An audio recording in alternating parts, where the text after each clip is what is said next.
Gente, boa noite. Meu nome é Dimitri, eu sou formado em Ciências Sociais, sou militante do PSOL Araraquara. Então, eu quero dar saudações a todos que estão aqui, né, que compareceram. Acho que é muito importante que o professor Milton, o professor Carlos e a Edna falaram, onde o pessoal está aqui para a gente discutir isso. E, assim, ir diretamente ao ponto, eu queria fazer algumas colocações e colocar alguma coisa aqui, algumas perguntas para o professor Milton e para o professor Carlos. Professor, eu não concordo que nós vivemos uma crise de representação, porque não há a menor dúvida de que o parlamento, tanto ele a nível municipal, Araraquara, quanto a nível estadual, a Assembleia Legislativa, quanto a nível nacional, o Congresso, ele representa os empresários, os latifundiários e os grandes bancos, que são quem financia as campanhas. Então, na verdade, não é uma crise de representação.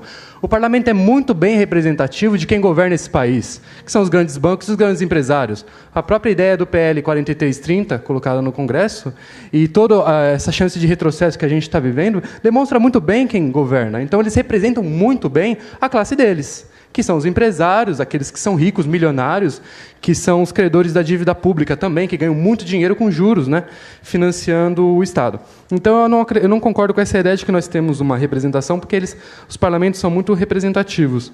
Eu queria perguntar para os dois também, quando falamos sobre reforma política, e se vem toda essa discussão sobre o sistema eleitoral, distrital, que o senhor explicou muito bem, pergunto, por que não falamos de auditoria da dívida pública, que consome 1 trilhão do orçamento da União, esse 1 trilhão, gente, que daria para construir moradia, casa, hospital, para todo mundo, né, porque 1 trilhão é muito dinheiro. Então, por que não se fala de auditoria da dívida pública?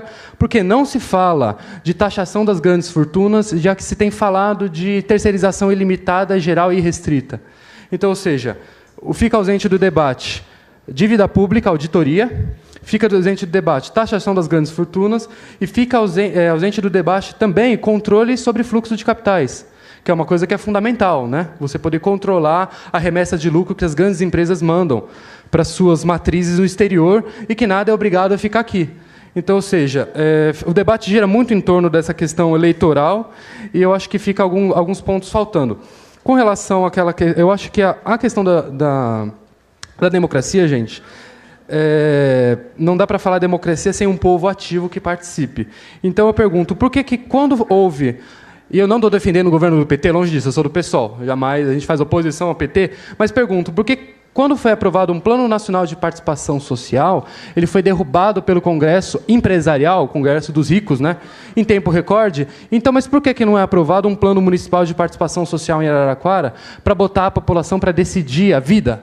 Já que há um descrédito com relação à classe política, e ninguém duvida que eles governam para os grandes empresários, por que não se aprova um plano e passa o poder real para a população para que ela possa decidir o que vai acontecer?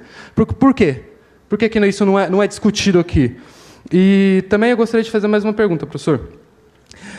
Aquele historiador Thompson, sabe, que escreveu A Formação da Classe Operária na Inglaterra, ele fala que os trabalhadores deveriam perder a ilusão do constitucionalismo. E o senhor falou sobre a Constituição de 88, e nós temos uma Constituição que garante os direitos fundamentais, certo? Que é super lindo, o primeiro capítulo, os direitos fundamentais, etc. Mas, então, por que essa Constituição se conjuga com um Estado extremamente violador dos direitos humanos, né? A retirada de direitos, e lembrando que o massacre do Carandiru aconteceu após a aprovação da Constituição, a favela naval, o Pinheirinho, tudo isso que nós temos visto, essas sucessões de massacres, tem acontecido no Estado que tem a maior Constituição do mundo, né? Uma das melhores dizem isso, né? Então, as minhas perguntas são essas. Obrigado. Obrigada, Dimitri. Eu queria combinar com vocês... Boa noite, professor.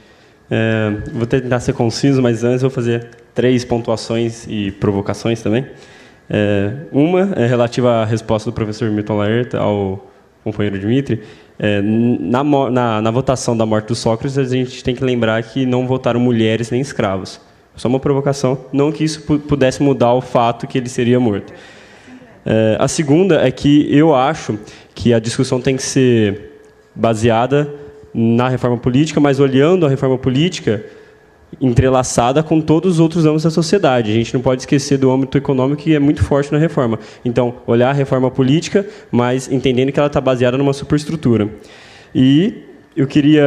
Hoje o professor Milton Laerta está, aparentemente, cutucando vários lugares, e eu acho que eu peguei uma das suas cutucadas, que é sobre indústria no lugar de recarga do aquífero Guarani.